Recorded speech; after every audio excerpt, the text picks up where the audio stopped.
Move on now to the news part of the podcast. I love this part, me.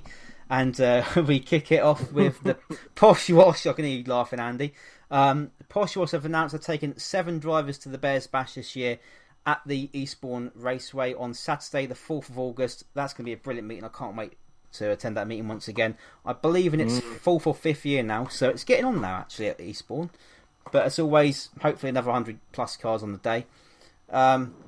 Now, this is an interesting bit of news. 560 Gary Reynolds raced the sports first Toyota Prius at Stan Lake Arena on the 15th of April and won the Destruction Derby. Now, that's been planned since, I believe, the end of last year. I think it was meant to race at the West Country Videos Open, but he had trouble with it, and eventually it didn't get raced till Sunday previously. What do you think of that? Do you think we can see more of them in the sport in the future? Well, I think so. Oh, sorry, go on.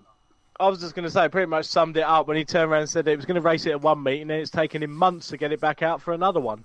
But what worth the wait, though, wasn't it, surely?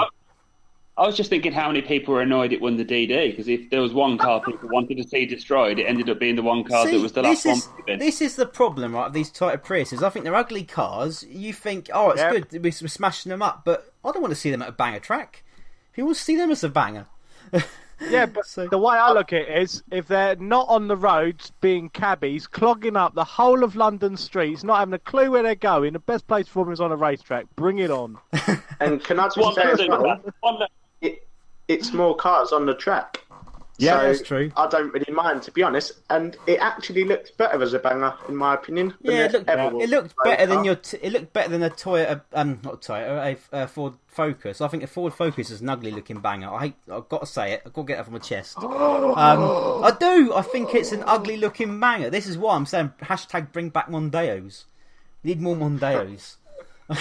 You'll be crying one day at a micro meeting when it's full of Hyundai Gets. I will be. You'll be crying. Yeah, I will be. I've got to admit that. I do wonder how much prep that Prius must have taken though to strip out most of the. And it is worth confirming it was not electric on the day. So yeah, it wasn't electric. What a big letdown. Yes, it wasn't electric. Moving on. It was fairly solid actually as well. Yeah, it sounded it as well. It sounded quite solid. It must have been to won the DD. So, yeah. So moving on now, we head back to Mildenhall Stadium for the King Memorial, which has taken place in July. They've announced revised start times: Saturday now at 3 p.m. and Sunday now 12 p.m. And with this news, there's the King Memorial tickets have now become available to purchase. Have you got any more information on that, Andy?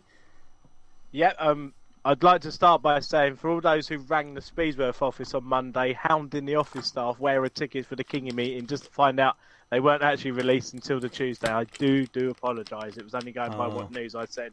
But yes, advance tickets are now on sale. I did say on the day that there may have been only a limited number of 3,100 tickets available for spectators, but I wouldn't hold me to that that may not be the case, but that was the news I was told on the day. So if you are getting tickets and you haven't got them already, do get those tickets in.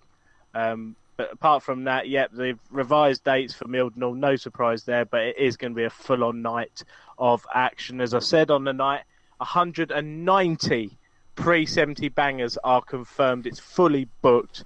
48 of those are Austin Cambridges, who are having their own race, and 212 unlimited pre-90 bangers for the Sunday. That's 200. It is going to be the biggest banger event of the whole of the calendar. I can't see car numbers being any bigger than that, apart from probably Banger World Final itself on the day. You can imagine how big it would be if they didn't have. You can imagine how big it would have been if they didn't have to cut the booking list just because of pit space. It was that's 190 people, most of which were asked to race because of personal connections, and you can just imagine how many people would have opted and to race there. You could have got 300 out. And like I said in the previous podcast, we shouldn't really be looking forward to it because of the circumstances. But what a tribute it's going to be to Kingy himself. So. Brilliant by the way. And moving on to Stoke, as we all know, this Saturday it's the annual Stanward's Memorial Meeting for Classic National Bangers, and it is fully booked at 278, which is 178 unders and 100 overs. That is, what was it? The target was about 300 bangers, wasn't it? They weren't too far off on the end, were they? Really? So No, they weren't. Yeah, so that's brilliant. I think in this day and age to see that many, and like you said, along with the King Memorial on the Saturday pre-70 national bangers, that's a brilliant effort, really. So should be good. I'm gutted I'm not going once again, but maybe next year. And a few weeks ago, we had the BBA World Cup for Unlimited Bangers up in Scotland at Cowden for the race wall. And it was taken once again, the main event, for a third consecutive time by 617 Jack Overy.